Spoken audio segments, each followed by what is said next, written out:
Hello, aujourd'hui je voulais aborder avec vous le sujet de la gestion des émotions négatives. Parce que bon, depuis un moment je vous parle de focus positif, d'essayer de voir le meilleur côté des choses de sa vie. Mais bon, on a beau être autant au good vibes qu'on veut, il y a toujours un moment en fait où ça n'ira pas. Parce qu'on est des êtres humains, tout simplement. Et déjà, ça peut paraître évident pour pas mal de personnes, mais le premier truc, c'est vraiment d'accepter qu'on peut se sentir mal, se dire que c'est normal, que c'est humain et qu'on a le droit de temps en temps de se sentir mal. Donc il ne faut pas culpabiliser, dramatiser la chose. Voilà, on se sent mal, c'est pas grave, ça arrive à tout le monde. Je le précise parce que tout simplement, effectivement, ça peut nous paraître évident, mais je vois dans énormément de livres, d'articles de développement personnel qu'il y a parfois une stratégie de l'évitement on ne doit pas du tout faire attention à nos émotions négatives. Limite, on doit tout le temps être en train de les fuir. Et je vois même parfois qu'il y a une espèce de culpabilisation, c'est-à-dire ah bah oui, mais si tu te sens mal, tu peux t'en prendre qu'à toi-même, c'est de ta faute et c'est pas normal, tu t'as pas le droit de te sentir mal, enfin.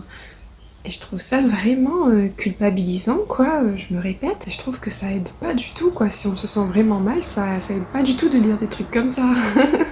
Ok, c'est bien d'avoir une certaine gestion de ses émotions. C'est bien de pas péter un câble pour tout et n'importe quoi à longueur de journée. Ça, je veux bien, d'accord. Mais il y a des moments dans ta vie où, si tu te sens vraiment mal, c'est qu'il y a un problème plus profond et il faudrait quand même porter attention à ça et pas être tout le temps dans ce truc de l'évitement. Première chose, accepter ses émotions. Les laisser s'exprimer éventuellement, c'est-à-dire si on a besoin de pleurer un bon coup ou bien de gueuler un bon coup, et ben de le faire.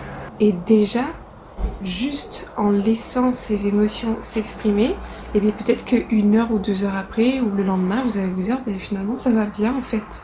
On avait juste besoin que ça sorte. Là, c'est dans le cas où c'est quelque chose de passager, de pas très grave. Mais ça me paraît essentiel tout de même de laisser sortir ce qu'il y a de mauvais. C'est voilà, un processus humain dont le corps, l'esprit a besoin pour se sentir mieux. La deuxième étape, ça va être de mettre des mots sur ses émotions, reconnaître ce qu'on ressent. Est-ce que c'est plutôt de la tristesse, de la colère, de la frustration, etc. Et de comprendre pourquoi ça ne va pas. Qu'est-ce qui me met dans cet état? Et là, ne pas se mentir à soi-même, vraiment se poser tout seul dans un coin, ne pas se juger, se critiquer, trouver honnêtement quel est le problème ou les problèmes. Ensuite, même si c'est très difficile, essayez de ne pas s'enfoncer dans cet état. Certes, il y a une différence entre laisser ses émotions couler, s'exprimer, etc. et s'enliser dans cet état, c'est-à-dire le cultiver même. Moi, et je sais que je ne suis pas la seule, il y a eu des moments de ma vie où je me sentais très triste, très déprimée, et au lieu d'essayer de sortir de cet état, j'étais là en train de chercher toutes les musiques les plus tristes du monde. J'avais même des playlists, c'est sadness. Ou même chercher des films dramatiques ultra déprimants pour encore plus déprimer. Je sais pas pourquoi on fait ça, mais on se fait du mal en fait. Donc voilà, je sais que ça peut paraître hyper difficile, mais si on veut se sentir mieux, il n'y a pas d'autre solution. Essayez d'éviter de s'enliser là-dedans et de trouver des solutions à ces problèmes. Essayez de trouver ce qu'on pourrait changer, ce qui pourrait nous permettre de nous sentir mieux. Essayez de réfléchir aux solutions éventuelles de nos problèmes et peut-être même de les mettre en place. Ça déjà, ça peut vraiment vous aider à vous sentir beaucoup mieux, de voir que bah tiens, il y a telle ou telle option, même si ça peut paraître des changements assez fous, si ça pourrait vous permettre d'aller mieux, peut-être essayez quand même d'y prêter attention.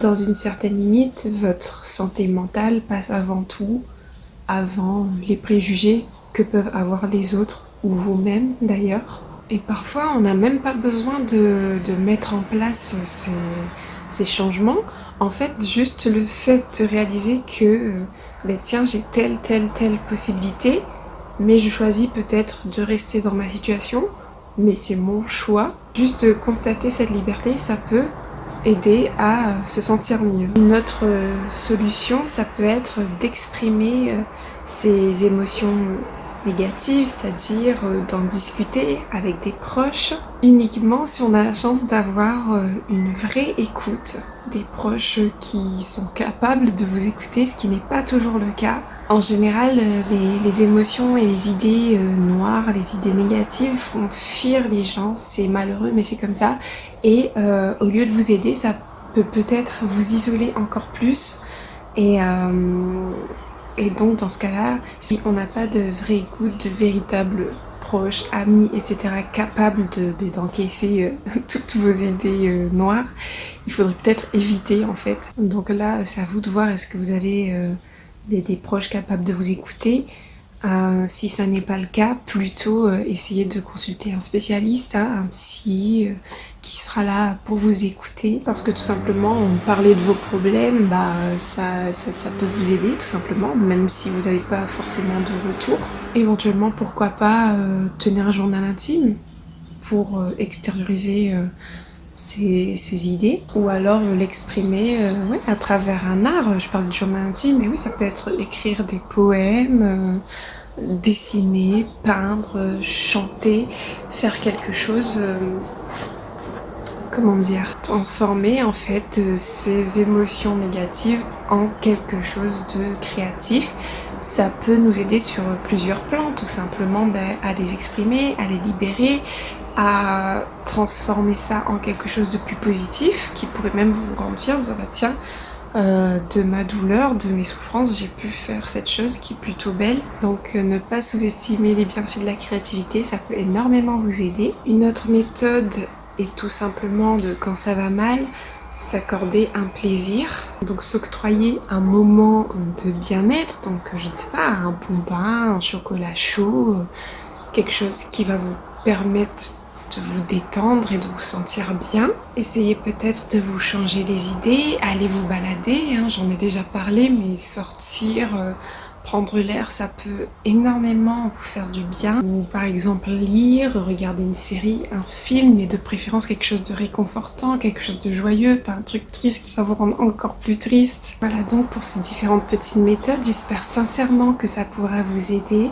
En tout cas, dites-vous bien que quelle que soit la peine que vous ressentez, rien n'est éternel. La douleur finit toujours par être moins vive. Ça serait vous mentir de dire qu'elle va passer, elle ne passe pas toujours. Il y a certaines choses desquelles on ne peut jamais vraiment guérir. Aussi immense que soit notre peine, ça finit par aller mieux, ça finit par s'atténuer. Il faut du temps, il faut parfois des années, des décennies, mais au fil du temps, ça ira mieux. Courage!